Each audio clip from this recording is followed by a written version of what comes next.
अस्सलाम वालेकुम दोस्तों, एक बार फिर इडमिया शरीफ एंग्री आंटी के मुफ्त मशवरे, नसीहतें और सवालात लेकर आपकी खिदमत में हाजिर है।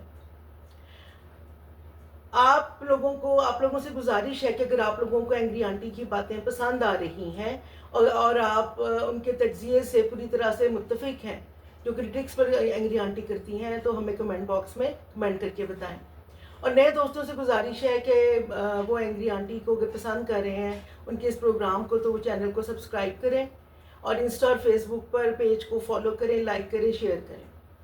चलिए जी, चलते हैं आज के प्रोग्राम की तरफ। जी नाजरीन, आज का प्रोग्राम सिर्फ और सिर्फ नादिया खान के बारे में है। अरे चौंकी मत, नादिया खान के कोई हमने उनकी बुराइयां नहीं करनी, बल्कि एंग्री आंटी ने एक इंतहाई अहम सवाल उठाया है कि सिर्फ जो है नादिया खान ही क्यों ज़ेर-ए-ताब आती हैं।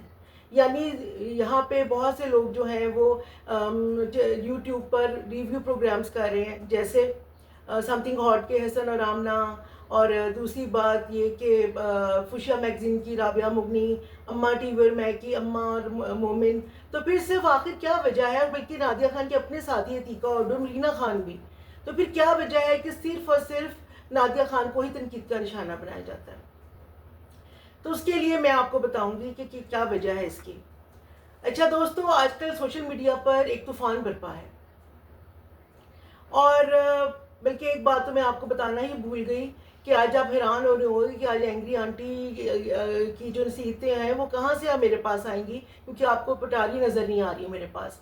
तो मेरी एक व्यूअर है, उन्होंने कमेंट करके ये बताया, मशवरा दिया ये कि मुझे पटारी में से सवालात निकालने की बजाय वो स्लिप्स जो हैं अपने हाथ में रखनी चाहिए, और तो भी ज़्यादा बेहतर लगेगा। तो मैंने उनकी बात को पर अमल करने की आज कोशिश की है। उनकी बात पर अमल करते हुए आज पटारी नहीं रखी, उनमें से एंग्री आंटी के सवालात जो हैं वो निकाल लिए हैं। ठीक है, तो इसलिए अब हम प्रोग्राम की तरफ चलते हैं। जी दोस्तों, मैं आपको बता रही थी कि आजकल सोशल मीडिया पर एक तूफ़ान बरपा है। हर कोई सजल अली की हिमायत में जो है वो नादिया खान के खिलाफ महाज खोलकर उन्हें बुरा भला कहने में मसरूफ़ है। उधर नादिया खान भी पीछे ना रही या चुप ना रही, उन्होंने डट कर इस लफ्जी जंग का मुकाबला किया और कर रही हैं, जो कि अब मज़ा का खेज शक्ल इख्तियार करती जा रही है। मज़ा का खेज इस तरह कि एक छोटी सी बात को लेकर हर रोज़ शोबिज़ इंडस्ट्री का कोई ना कोई बंदा मैदान में उतरता है और नादिया खान को बुरा भला कहने में मसरूफ़ हो जाता है। चले छोटी सी बात ना सी बहुत बड़ी बात हुई है। और सबसे बड़ी मज़े की बात तो ये है नाजरीन कि जिसके खिलाफ और जिसकी हिमायत में ये सारी जंग हो रही है वो खामोश है। यानी सजल अली ने उस ज़बुल मिसल पर अमल किया कि एक चुप 100 को हराती है, और इस पर वो कारबंद है, जो कि नहायत अक्लमंदाना उनका कदम है। और आज मैं आपको बताती हूँ कि नादिया खानी को क्यों अताब का निशाना बनाया जाता है। जी, यहाँ पर नाजरीन एंग्री आंटी ने उन लोगों से सवाल किया है जो सजल अली की हिमायत में लड़ाई के मैदान में उतरे कि नादिया खान ने सजल अली की नकल उतारी तो एक तूफान बर्पा हो गया। लेकिन कुछ हफ्ते पहले ड्रामा बस तेरा साथ होकर रिव्यू करते हुए नादिया खान ने लेजेंडरी अदाकार सलमान शाहिद की इंतहाई बदतमीजी से नकल उतारी, तो आप सब क्यों खामोश रहे? ये क्लिप देखें। दादा को क्या हुआ? ये उनका एक सीन है जो सीन ऑफ द वीक है मेरे लिए, क्रिंज, सुपर क्रिंज। वहां से शुरू हुआ दादाजी का सीन, एक जो cringe scene of the week था। मुझे समझ नहीं आया, सेट पे नाना था, ठीक है, उसने कहा कि बुलाओ मुझे उससे बात करनी है, मैंने तुम्हें देखा अच्छी लगी इसलिए मैंने रिश्ता दिया। इस उम्र में बंदे के एज़ा तो गए, आज़ा तो गए, सिर्फ देखने का हुनर रह जाता है। अब फिर उसके बाद उन्होंने कहा समझी ना, ये क्यों उन्होंने कहा? आपको नहीं समझ नहीं आया? नहीं, I am saying it's terrible, it's cringe. क्या कहना चाह रहे? मैंने तुम्हें देखा तो मुझे अच्छी लगी इसलिए मैंने रिश्ता दिया। इस उम्र में बंदे के आज़ाद तो गए, सिर्फ देखने का हुनर रह जाता है, समझी ना? अच्छा जी, उन्होंने कहा जी हाँ समझ गए घर की अंकल। यहाँ बीवी के रिश्ते में कुछ हकूक और कुछ फराइज होते हैं। अच्छा जी, क्या होते हैं बाबा जी? आपको बड़ा पता है। मियाँ की खिदमत करनी होती है, समझी ना? जी बाबा जी समझ रही हूँ मैं। अनास दादा तुम्हारा ठीक नहीं है। अच्छा, बहुत ही बातें आपस में रखते हैं, समझी ना? मियाँ के फ्राइज भी तो बताएं, उन्होंने कहा इसका भी बताऊंगा अकेले में। अभी तुमसे बात कर लूं। ये तो शक्ति कपूर हो गया दादा। दोस्तों आपको मैं ये बताती चलूं कि ना सिर्फ सलमान शाहिद हमारे लेजेंडरी आर्टिस्ट हैं, बल्कि उनकी वालिदा मोहतरमा खुर्शीद शाहिद भी हमारी बेहतरीन सीनियर अदाकाराओं में शामिल थी, जिनके क्रेडिट पर बेशुमार ड्रामे भी हैं। एंग्री आंटी का कहना है कि अगर आप उस वक्त ऐसा रिएक्शन सामने लाते तो शायद नादिया खान दोबारा ऐसा ना करती।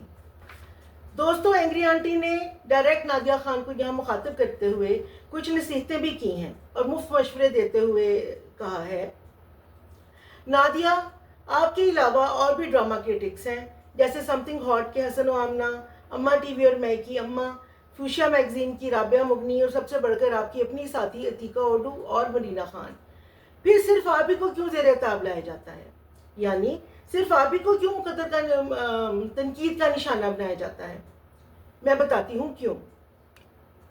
सबसे पहली बात तो ये है कि आप लोगों की नकलें उतारने में माहिर हो चुकी हैं और उनकी उम्र और रुतबे का ख्याल किए बगैर ऐसा करती हैं जैसे आपने हुमायूं सईद की नकल उतारी तो उन समेत किसी को बुरा नहीं लगा, बल्कि सबने उनकी नकल इंजॉय ही की। ये क्लिप देखें। गूगल में आप मेरी एज निकाल रहे हैं, अतीका जी की एज निकाल रहे हैं, देखिए हम नहीं सुनेंगे क्योंकि ये हमारा छोटा सा प्यारा सा लाडला सा भाई है। पर अपने छोटे भाई के लिए मैं और अतीका जी ऐसे अल्फाज नहीं सुन सकेंगे। बहुत प्यार से, लाड से हमने उसको पाला है, इन हाथों में उसको खेल खेल के बड़ा हुआ है। हम उसकी बातें सुनेंगे हैं? नहीं, हम सुनेंगे हुमायूं सईद के बारे में। आप लोग शर्म आनी चाहिए आपको। वो अतीका जी याद है स्कूल से आता था ये है, हम कैसे से कहते थे छपक छपक ता, हुमायूं कहते थे क्या हम भूल जाए? कैसे कुछ आप हम भूल जाए? कैसे भूल जाए? हुमायूं याद है ना, छपक छपक ता। I am seriously very upset. आप ऐसे नहीं मेरे छोटे भाई को कह सकते हैं। हम तो नहीं सुनेंगे, मुझे तो बिल्कुल अच्छा नहीं लगा। लेकिन जब आपने मोहतरम सलमान शाहिद की नकल उतारी तो आप लिमिट क्रॉस कर गई, जो सबको बुरा लगा। अगर आप अपनी हदूद में रहकर ऐसा करें तो किसी को बुरा ना लगे, क्योंकि आपकी तनकीद तज़हीक में बदल जाती है, जिसका आपको खुद भी एहसास नहीं होता, और ये नहायत गलत बात होती है। आप इस पर ज़रूर गौर करें। फिर आपने मुकर्रम कलीम के साथ मिलकर जो बोल्ड सीन्स को ज़ेरे बहस लाना शुरू किया है, वो काफ़ी मायूब बात है। पहले तो आप ऐसे गुफ्तगू नहीं करती थी, तो फिर अब क्यों? क्या टीआरपीज़ के लिए? अगर आप ये कहें कि ये रिव्यू का हिस्सा है और आपकी जॉब है, तो क्या ये सिर्फ आप ही की जॉब है? फिर अतीका ओडू और मरीना खान ऐसी बातें क्यों नहीं करती? या फिर दूसरे रिव्यू शोज़ में ऐसे गुफ्तगू क्यों नहीं की जाती? नादिया, यहाँ एंग्री आंटी ने आपको नसीहत की है कि आप एक माँ भी हैं, तो क्या आप ऐसी गुफ्तगू अपने बच्चों के साथ कर सकती हैं? या फिर अपने ही ऐसे प्रोग्राम उनके साथ बैठकर देख सकती हैं? यकीनन नहीं। तो फिर आप इन तमाम बातों पर गौर करें और गुस्सा करने की बजाय अपनी इस्लाह करें, ताकि किसी को भी आप पर उंगली उठाने का मौका ना मिले। जी दोस्तों, अब आप बताइए कि एंग्री आंटी की तमाम तजावीज़ और तमाम सवालात और मुफ्त मशवरे गलत हैं? उन्होंने क्या नादिया खान को गलत मशवरे दिए हैं? आप कमेंट बॉक्स में कमेंट करके ज़रूर बताएं। चलिए जी, अब मुझे इजाज़त दें। इंशाअल्लाह अगले प्रोग्राम में कुछ और बातें लेकर आपकी खिदमत में हाजिर होंगी। अल्लाह हाफिज़, फ़ी अमानुल्लाह।